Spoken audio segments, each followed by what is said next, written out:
அஸ்ஸலாமு அலைக்கும் வரஹ்மத்துல்லாஹி வபரகாத்துஹு. அல்லாஹ் ஜல்ல ஷானஹு தஆலா தனது திருமறையான குர்ஆனிலே கூறுகிறான், வலா தஹினு வலா தஹ்ஸனு வஅன்துமுல் அலவுன இன் குன்தும் முஃமினீன். நீங்கள் தைரியத்தை இழக்க வேண்டாம், நீங்கள் கவலையும் கொள்ள வேண்டாம், நீங்கள் முக்மீன்களாக இருந்தால் நீங்களே வெற்றி அடைவீர்கள் அப்படின்னு அல்லாஹ் சொல்றான். இதுலயே நமக்கு என்ன தெரியுதுன்னா, நம்மளுக்கு எந்த ஒரு கவலையா இருந்தாலும் கஷ்டமா இருந்தாலும் அல்லாஹ் ஜல்ல ஷானஹு தஆலா கிட்ட மட்டும்தான் முறையிடணும். நம்ம உடனே உளு செஞ்சுட்டு போய் 2 ரக்காயத் தொழுதுட்டு, யா அல்லாஹ் எனக்கு இந்த மன கஷ்டத்தை நீ போக்கிவே, இந்த கவலையை போக்கி விட அல்லாஹ் அப்படின்னு நம்ம அல்லாஹ் கிட்ட மட்டும்தான் முறையிடணும். மனிதர்கள் இடத்துல சொல்லும் போது அல்லாஹ் அதை வெறுக்கிறான்.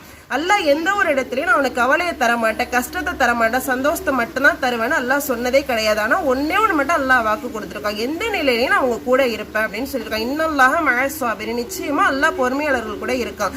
நம்ம துவா மூலமாகவும் நம்ம தொழுகை மூலமாகவும் மட்டும்தான் நம்ம அதுக்கு தீர்வை தேட முடியும். இன்ஷா அல்லாஹ் நம்ம மனக்கவலைகளை போக்கி அல்லாஹ் மன நிம்மதியை தந்தருள்வானாக.